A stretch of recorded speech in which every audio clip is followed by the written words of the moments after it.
protože nemůžu usnout, počítám ovešky. Jedna oveška. Dvě ovešky.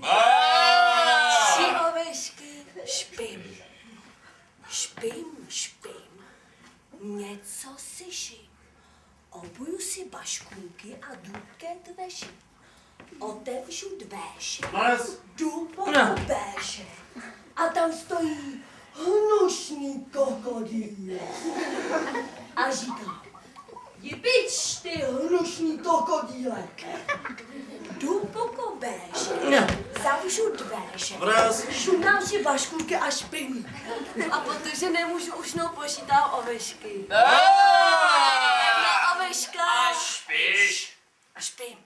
Špím, špím. Něco si ším. Obuju si baškůnky a jdu ke dveřím. Otevřu dveře, jdu po kobéže. A tam stojí hnušný a strašivý medvěd. Hav! A povídám, Jipič, ty hnušný a strašivý medvěde. Jdu po dveře, zavřu dveře, šundám si baškůnky a špím. Špím, něco si ším. Obuju si baškůnky a jdu ke dveřím. Otevřu dveře, jdu po kobéže. A tam stojí krásný červený kašpávek a povídá.